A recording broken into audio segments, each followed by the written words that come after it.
अस्सलाम वालेकुम दोस्तों। तो कैसे हैं आप सब? ठीक ठाक हैं, फिट फाट हैं, बम्बाट हैं? तो अल्लाह ताला के फजल करम से आप सब लोग खैरियत से होंगे और मैं भी बिल्कुल ठीक हूँ।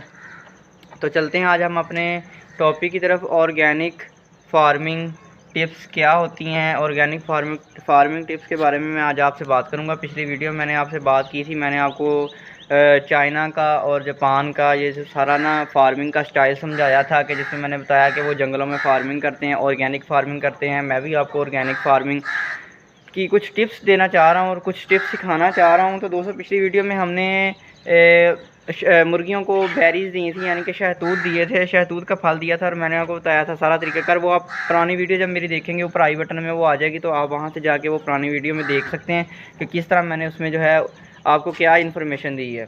तो चलते हैं आज हम और आपको बताता हूँ कि ऑर्गेनिक फार्मिंग के लिए आप क्या क्या कर सकते हैं और क्या क्या टिप्स को अपना सकते हैं जो ईज़िली घर से ही मैनेज हो जाए। ठीक है दोस्तों, चलते हैं हम अपने फार्म में। सबसे पहले मैं आपको अपने चिक्स की जो है ना हेल्थ चेक करवा देता हूँ। ये देखें, माशाल्लाह कितनी अच्छी ग्रोथ हो रही है और सारे जो है ना बिल्कुल फुल हैं, बिल्कुल एन फुल हैं। और ये देखें, जैसे ही मैं नीचे बैठता हूँ ये इतना मुझसे प्यार करते हैं कि ये मेरे ऊपर आके बैठ जाते हैं सारे। तो दोस्तों, अब जो है हम बात कर लेते हैं ऑर्गेनिक फार्मिंग के बारे में। तो ऑर्गेनिक का मतलब होता है कि देसी चीज़ों पे, कुदरती चीज़ों पे, नेचुरल चीज़ों पे आप फार्मिंग करें। जैसे कि अब फीड है, ये कमर्शियल चीज़ों में आ जाती है कि फ़ीड का इस्तेमाल करवाते हैं और जल्दी से इनको बड़ा कर लेते हैं और फिर उसके बाद इसको मार्केट में सेल करते हैं। लेकिन हमने क्या करना है, हमने ऑर्गेनिक फार्मिंग करनी है। पिछली वीडियो में मैंने आपको बताया था कि हम किचन वेस्ट मटेरियल की मदद से ऑर्गेनिक फार्मिंग कर सकते हैं। किचन वेस्ट मटेरियल में क्या क्या चीज़ आ जाती है, जिसमें आ जाती है पहले नंबर पर आ जाती है भिगोई हुई रोटी।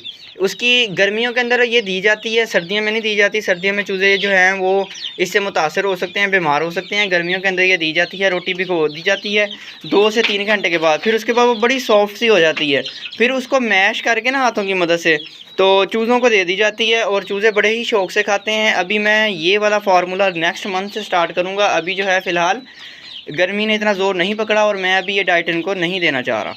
दूसरी नंबर पे आ जाती है कि डेली के बेसिस पे, डेली की बुनियाद पर जो किचन के अंदर जो सब्ज़ी के छिलके, लहसुन के छिलके, प्याज के छिलके जो बनते हैं, आप इनको वो दे सकते हैं, जो कि ऑर्गेनिक फार्मिंग के अंदर आता है।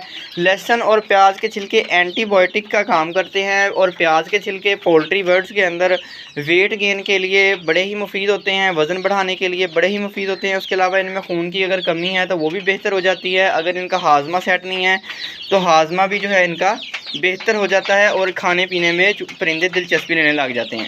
ऑर्गेनिक फार्मिंग का सबसे बड़ा फ़ायदा ये है कि अगर आप लहसुन, प्याज और सब्ज़ियों के छिलके, सब्ज़ी का इस्तेमाल करवाते हैं और भिगोई हुई रोटी का इस्तेमाल कराते हैं, तो आपको किसी भी मेडिसिन की ज़रूरत नहीं पड़ती और आप नेचुरल तरीके से ही बिना किसी खर्चे के मेडिसिन से भी बच जाते हैं इनकी, और उसके साथ साथ फ़ीड के ख़र्चों से भी बच जाते हैं। उसके बाद हम आगे बात कर लेते हैं कि आप जो है किसी भी आप सब्ज़ी मंडी जब जाते हैं, आपको वहाँ पे जो चीज़ ज़्यादा गली हुई होती है, वो जो सब्ज़ी मंडी वाले क्या करते हैं कि वो उसको साइड पे कर देते हैं कि ये इंसानों के लिए ज़्यादा बेहतर नहीं है, लेकिन परिंदों के लिए वो बिल्कुल बेहतरीन चीज़ होती है। उसको कोई इशू नहीं होता, सिर्फ वो ज़्यादा पकी हुई होती है, जिस वजह से उसको साइड पे कर दिया जाता है। आप उनसे वो कौड़ियों के भाव सस्ते में 10-20 रुपये किलो वो ले सकते हैं और वो लेके ला के अपनी मुर्गियों को जो है ना वो इस्तेमाल करवा सकते हैं, खिला सकते हैं। मैंने पिछली वीडियोज़ में, बहुत सारी वीडियोज़ में ये सारा कुछ बताया हुआ है, जिसमें मैं फ़सलों से गोभी लेके आया करता था, शायद आपको याद हो, और पालक लेके आया करता था, अपने चूज़ों को दिया करता था, साथ आपको भी गाइड किया करता था जब मेरे पास मुर्गियाँ थीं और वो अंडे दे रही थी। ये तब की बात है, आप प्रीवियस वीडियो में जाके वो देख भी सकते हैं। अब फ़िलहाल के लिए मैं लेके आया हूँ आपको डेमो देने के लिए, क्योंकि इस टाइम वैसे तो मेरे चूज़ों ने बिल्कुल खा पी लिया सारा कुछ, लेकिन आपको डेमो देने के लिए मैं लेके आया हूँ थोड़ा सा सब्ज़ा, और उसके अंदर मैं लेके आया हूँ पालक कह रहा हूँ, धनिया और प्याज के छिलके हैं, और अंदर कुछ जो है ना पुदीना भी शामिल है इसमें। ये हम जो है अपने चूज़ों को देंगे और ये डेमो के तौर पे मैं दे के दिखा रहा हूँ आपको, ताकि आपको समझ आ सके। अब ये देख लें, ये फ़ीड की निस्बत ऑर्गेनिक चीज़ें चूज़े ज़्यादा पसंद करते हैं, ज़्यादा शौक़ से खाते हैं और इनके साथ खेलना बड़ा पसंद करते हैं। ये जैसे कि वो देखें आप, वो एक चूज़ा लेके जा रहा है और दूसरा उसके पीछे पड़ा हुआ है। इस तरह एक्टिविटी में मसरूफ़ रहते हैं चूज़े, एक्टिव रहते हैं, चुस्त रहते हैं और हेल्दी रहते हैं और तंदुरुस्त रहते हैं। ऑर्गेनिक फार्मिंग के फ़ायदे बहुत ज़्यादा हैं और नुकसान कोई भी नहीं है। ठीक है दोस्तों, और आपका ख़र्चा भी बच जाता है और आपकी फीड भी बच जाती है, यहाँ तक कि परिंदा बीमार नहीं होता, तो फिर आपके मेडिसिन के ख़र्चे भी बच जाते हैं। जैसे ये देखेंगे खेलने में मसरूफ़ हैं सारे परिंदे, बड़े ही शौक़ से खाते हैं। तो दोस्तों ऑर्गेनिक फार्मिंग के ज़्यादा फ़ायदे हैं दूसरी फार्मिंग की निस्बत। अब बात कर लेते हैं कि क्या हर लेवल के ऊपर ऑर्गेनिक फार्मिंग की जा सकती है। तो ये जो है आपको मैं ये बताता हूँ कि फ़िलहाल पाकिस्तान के अंदर पॉसिबल नहीं है। उसकी वजह क्या है कि जो बाहर वाले मुल्क हैं वहाँ पे जंगलों में फार्मिंग की जाती है, तो वहाँ पे उनको इजाज़त लेनी पड़ती है बाकायदा, फिर वो जंगलों में फार्मिंग कर लेते हैं। लेकिन हमारे यहाँ पे फ़िलहाल ये ट्रेंड बिल्कुल भी नहीं है कि जंगलों के अंदर फार्मिंग की जाए। हाँ, अब मैंने एक दो वीडियोस देखी थी जिसमें ना पाकिस्तान में भी एक भाई ने, यार मुझे बहुत वो वीडियो अच्छी लगी, जिसमें भाई ने ना अमरूदों का बाग लगाया हुआ है और माल्टों का बाग लगाया हुआ था। नीचे उसके बरसीन बरसन जिसे गांव के लोग कहते हैं ना, चारा है ये बकरियों का और भैंसों का, वो लगाया हुआ था। और नीचे खुले आम 1 एकड़ के अंदर मुर्गियाँ छोड़ी हुई थी, ओपन ही वो फिर रही थी, खुली खा पी रही थी, चारा खा खा के इतनी सेहतमंद हुई हुई थी वो, जिसका कोई हिसाब नहीं। इसको बोलते हैं असल में ऑर्गेनिक फार्मिंग, बिल्कुल नेचुरल ऑर्गेनिक फार्मिंग।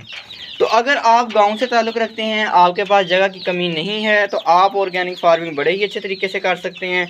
आप जहाँ पे आपका डेरा है, जिसे मुरब्बा कहते हैं ना, मुरब्बा कहते हैं वो, जहाँ पे चारा वगैरह भैंसों का लगाया होता है, वहाँ पे फार्मिंग करें। फीड का खर्चा आपको बिल्कुल नहीं पड़ने वाला और मुनाफा ज़्यादा होने वाला। ज़ाहिर बात है, जब फीड आपने डाली नहीं है, ठीक है, परिंदे खुद ही अपने सर पे पल गए हैं सारी नेचुरल चीज़ें खा के, तो फिर वहाँ पे क्या नाम है, आपको मुनाफा ही होगा ना, आपको लॉस तो नहीं होने लगा। अगर ज़्यादातर वहाँ पे गोल्डन मिस्री पाले जाते हैं क्योंकि इनमें इम्यूनिटी ज़्यादा होती है, ये चल फिर के ज़्यादा अच्छे से पाल जाते हैं। लेकिन जो ब्रायलर बर्ड्स होते हैं ज़रा सेंसिटिव होते हैं। तो फ़िलहाल मैंने जो ऑर्गेनिक फार्मिंग जो जंगल के अंदर, या मैंने जो जिस तरह मैंने आपको बताया कि बाग के अंदर जिस भाई ने फार्मिंग की हुई थी, वहाँ पे मैंने अभी तक ब्रायलर की फार्मिंग नहीं देखी, ना मैंने जो लेयर मुर्गियाँ होती हैं जो अंडे देती हैं, अंडों की पैदावार के लिए सिर्फ बनी हैं, उनकी फार्मिंग भी नहीं देखी। जस्ट मैंने गोल्डन मिस्री की फार्मिंग अभी तक देखी है। इस बारे में मैं अभी आपको कोई आइडिया नहीं दे सकता। अगर मुझे कोई अपडेट मिलेगी या मैं किसी तजर्बाकार बंदे से पूछूंगा कि क्या हम मुरब्बे के अंदर, बाग के अंदर या जंगलों के अंदर पोल्ट्री, दूसरे जो बर्ड्स हैं हमारे ब्रायलर बर्ड्स हैं, उनको भी पाल सकते हैं, नहीं तो फिर मैं आपको जो है एक अथेंटिक बात बताऊंगा। फ़िलहाल जो है अभी हम गोल्डन मिस्री पे ही रहेंगे। देसी चीज़ों से आपका फ़ायदा ज़्यादा है, देखने में छोटी छोटी चीज़ें हैं। आज मैंने सारा दिन इनको फीड नहीं डाली, सारा दिन ये ऑर्गेनिक चीज़ें खाई हैं। सुबह सालन वगैरह डाल दिया था, रोटी वगैरह डाल दी थी। उसके बाद दोपहर को मैंने इनको फ्रूट्स वगैरह जो कुछ बचे हुए थे घर में वो डाले थे, और शाम को मैंने आपके सामने छिलके डाले हैं। उसके अलावा मैंने इनको कुछ नहीं डाला। और ये बताता चलूँ कि ये 100 बर्ड्स हैं जो लगातार रूटीन से मेरी वीडियो देख रहे हैं, वो ये जानते हैं। तो ये थी दोस्तों आज की हमारी वीडियो। उम्मीद करता हूँ आपको अच्छी लगी होगी, और आपने चैनल को सब्सक्राइब लाजमी करना है ताकि जब मैं ये फ्लॉक को पालूँ और फ्लॉक को सेल करूँ, कितना प्रॉफिट हुआ और रीइन्वेस्ट मैंने कितने किए, कितने बर्ड्स मैंने अगली दफ़ा डाले। फ़िलहाल ये 100 हैं, इंशाल्लाह इनको नेक्स्ट बढ़ाऊँगा, 200 या 300 तक लेके जाऊँगा। आप मेरे साथ जुड़े रहें, मिलते हैं इंशाल्लाह अपनी नेक्स्ट वीडियो में।